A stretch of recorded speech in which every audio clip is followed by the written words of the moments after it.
Hey, Define Yourselfer.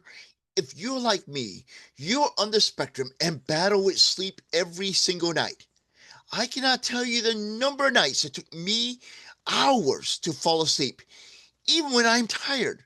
My mind would be racing with thoughts, replaying conversations I had with others, scripting for the next day, and critiquing my performance by analyzing others' reactions to what I'd done that day or even days before.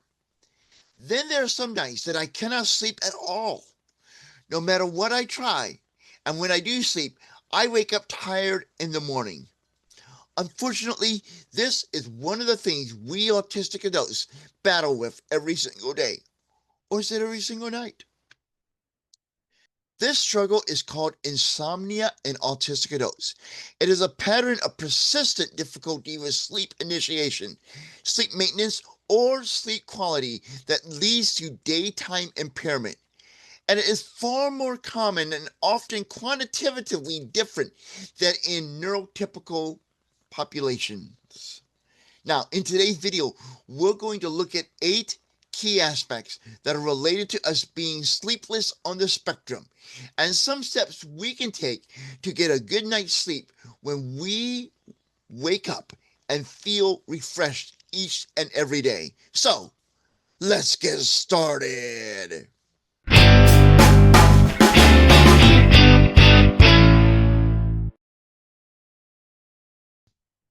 Let's start by talking about what insomnia looks like in autistic adults. And the first sign or symptom, whichever way you want to call it, is sleep onset latency. Now, what this means is it takes us a long time just to fall asleep at night. Another sign or symptom is frequent night awakenings or fragmented sleep. Additionally, there's early morning wakenings with inability to return to sleep. So if you're waking up at 4 o'clock in the morning, you don't get up to 7, and you can't get back to sleep, that could be part of insomnia as an autistic adult. We also may experience subjectively non-restorative sleep, which means we feel unrefreshed despite getting enough time in bed. Remember, they recommend for adults 6 to 8 hours, maybe even 10, depending on our age, of sleep each night. And we may spend that time in bed. We may spend a significant portion of that time in bed sleeping, but we still wake up feeling unrefreshed. I know I do. And of course, another thing that we need to talk about that could be a sign or a symptom of insomnia for us is circadian misalignment.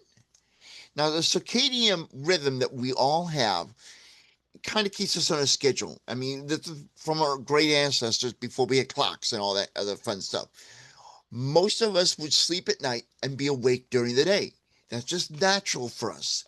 So, circadian misalignment means we have irregular sleep wake timing or delayed phases of going to sleep or waking up, etc.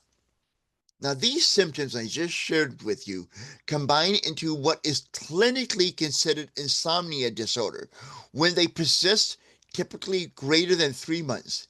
And these symptom signs can cause significant daytime consequences. Autistic adults often report this alongside heightened pre-sleep arousal, cognitive or sensory, and difficulty shutting off the nervous system. How prevalent is insomnia in autistic adults? Let's dive into that question. Sleep problems affect a large majority of autistic individuals. Estimates for autistic adults suggest around 60% or more of us experience clinically significant insomnia symptoms, with some studies reporting up to a little bit below 80% having sleep disturbances of various types.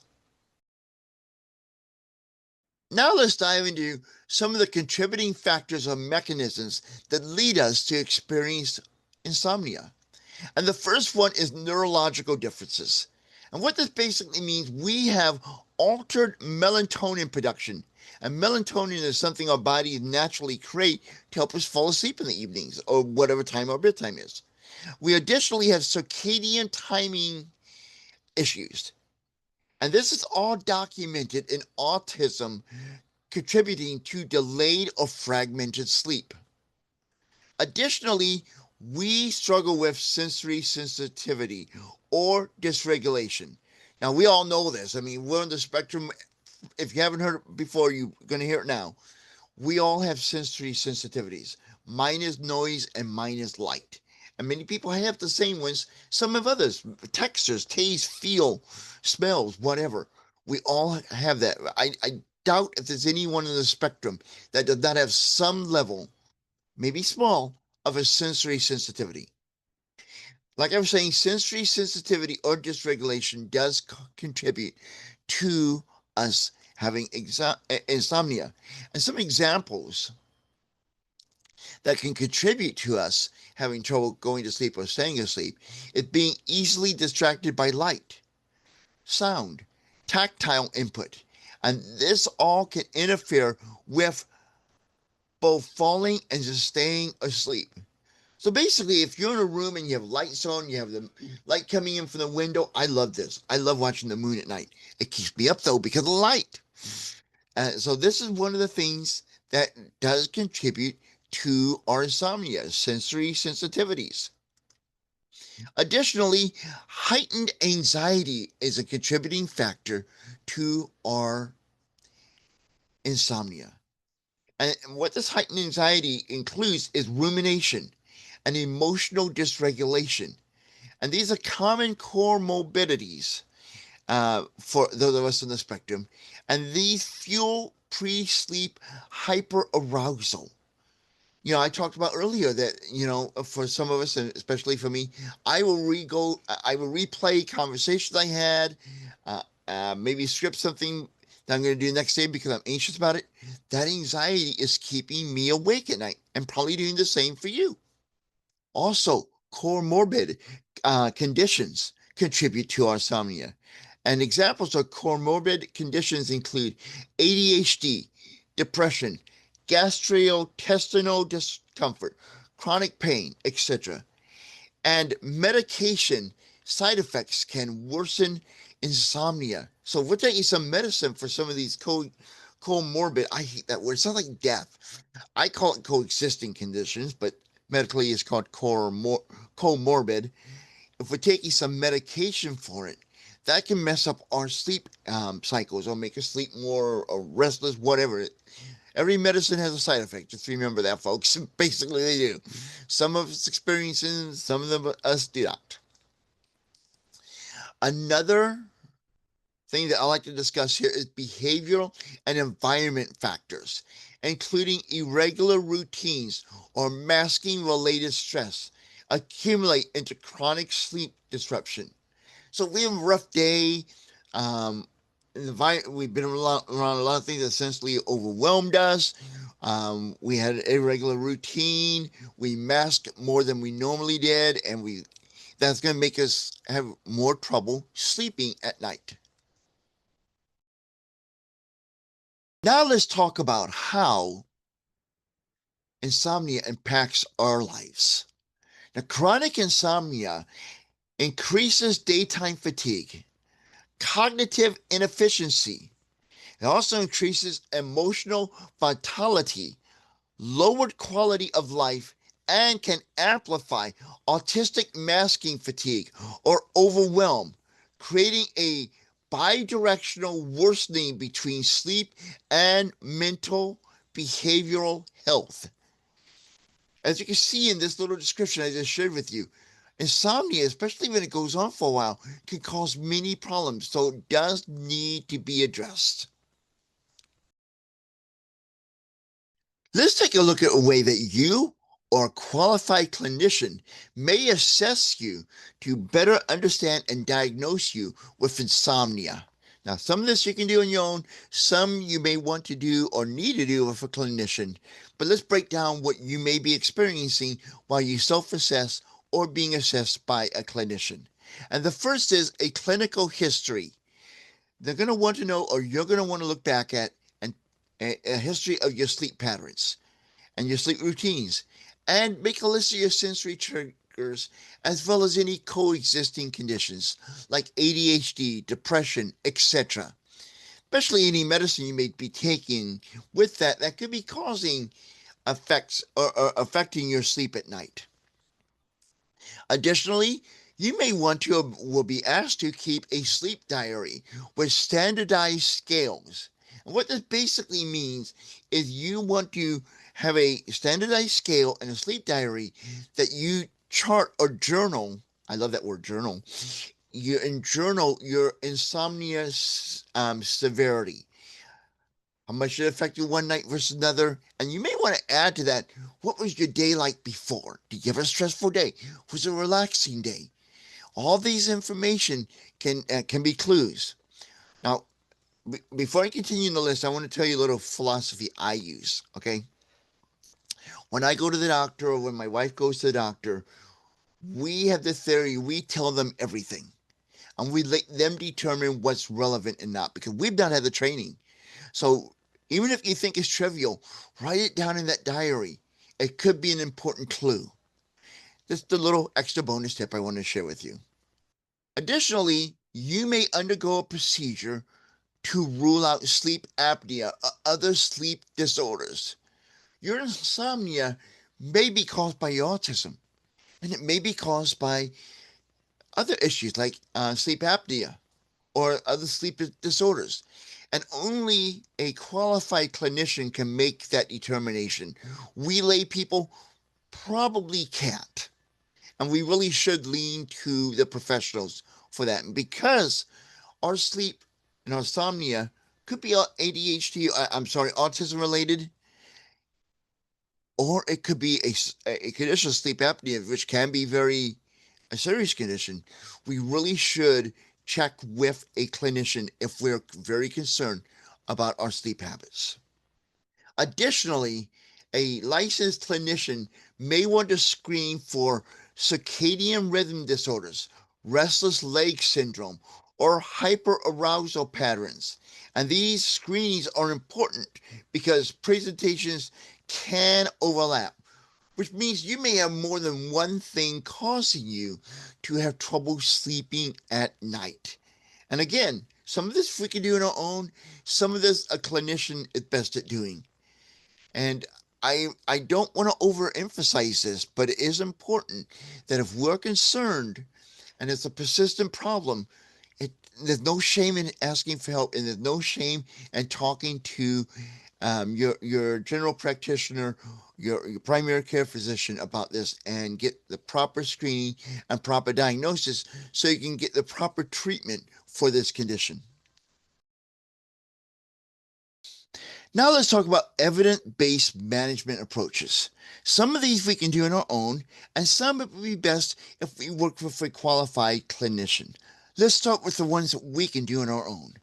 And the first one is sleep hygiene with autistic-specific accommodations. And this means we create a consistent sleep-wake schedules. We know how much we love routines. Here's a chance to create a routine just for you. Additionally, we need to be managing our light exposure, bright lights in the daytime, and reducing blue light before we go to bed. Blue light is looking at screens, computer screens, or tablets, or phones, etc., and reduce that because by looking at that right before we go to bed, it messes up our sleep cycle. Many experts that I read say we should turn off the blue light exposure about an hour before we go to bed. Now, additionally, we can minimize our sensory intrusions in our sleep environment. So if the dog bothers you during the night, the dog has to stay out of the room. Dog won't like that, but hey, your sleep is important. And establishing predictable wind down routines. So let's say your bedtime's 9 o'clock at night. At 8, you turn off the blue screen, maybe put on some relaxing music, and you do that every night. And that's going to be a cue to your body. It's time to wind down, time to go to sleep. And that can help you fall asleep easier instead of staying up for hours on end because of insomnia. Additionally, we can work in are environmental sensory supports. Maybe a weighted blanket will help you fall asleep and stay asleep during the night. I use one. A white noise machine. I use that as well. Or making a temperature adjustment. Maybe you sleep better when the room's cold or when it's warm. Whatever works for you. Whatever individualized assistance or supports that you create based on what calms you down versus what overstimulates you can be another way you can attack your insomnia. Now, this one we can do on our own, but we may want a little assistance from a licensed clinician, and that is addressing our coexisting conditions. Examples: treating our anxiety or depression. Could be counseling, could be medication, could be both. Optimizing management of pain or GI symptoms. Again, that may be medicine that we need to get from our clinician or pain management specialist, because these problems often contribute to our insomnia. Melatonin, which is an over the counter medication, especially prolonged release formulations of melatonin, can be used to help with sleep onset and maintenance in autistic adults. Though evidence is still emerging if this is effective, it can be beneficial. Now, melatonin should be done under medical guidance. Even though, like I said, it's over the counter, you should let your doctor know to make sure it does not interact with any other medicine that you're on.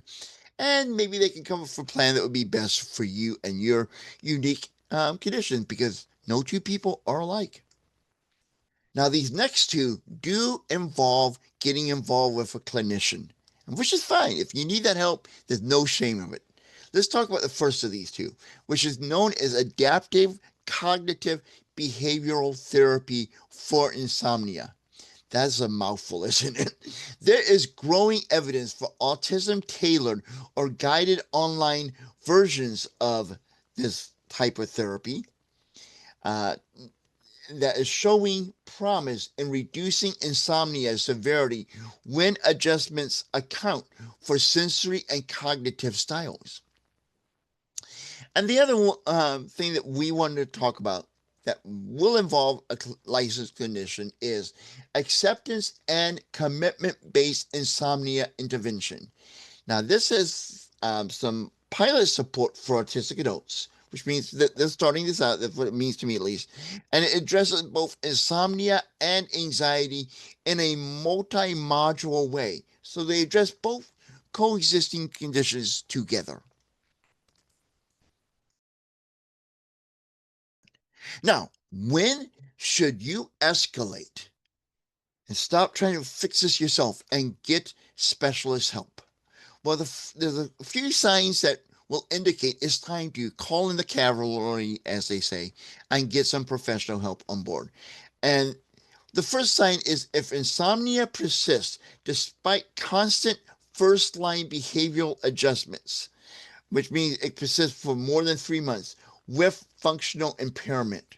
So if you're still having insomnia and you're still feeling impaired and tired during the day, etc., and you try some of the things we talked about a moment ago, weighted blankets, routine, etc., and they're not working, maybe it's time to get some help.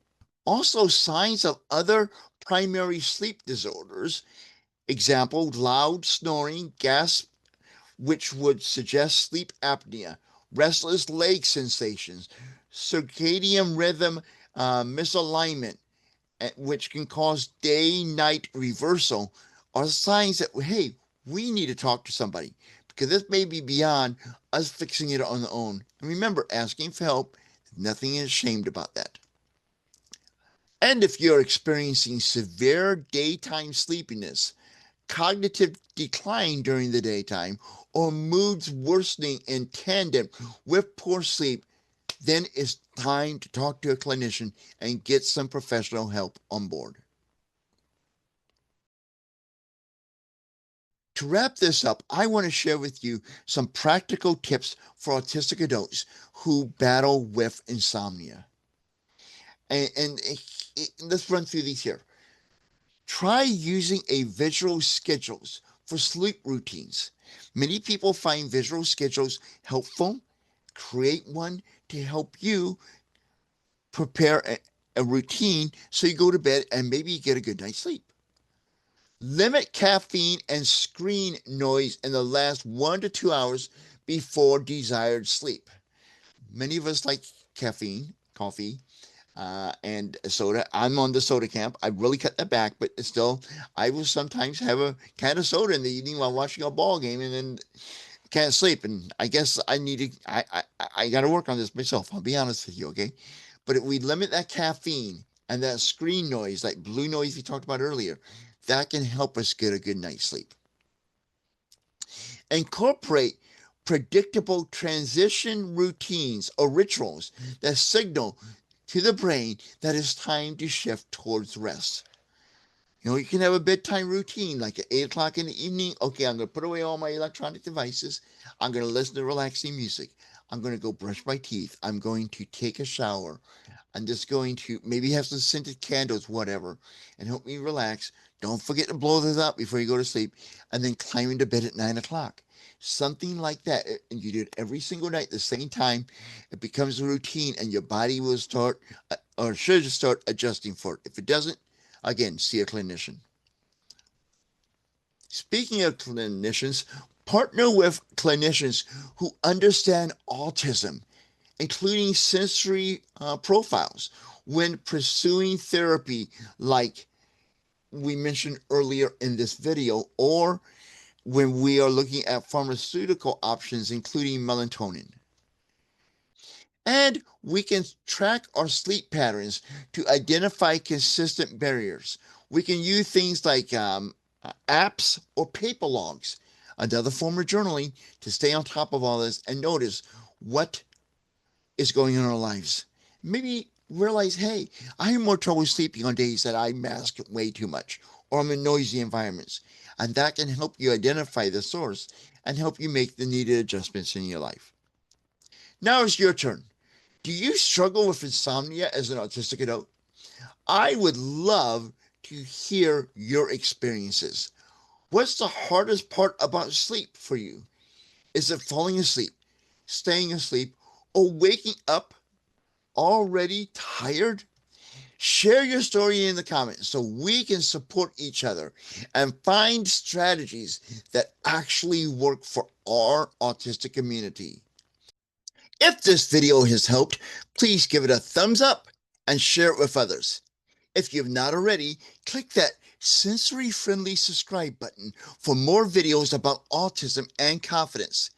And when you do subscribe, ring that silent bell to be notified of new videos and when I go live every Thursday night. Now, go check out one of the videos on the screen that will empower you to live confidently autistic.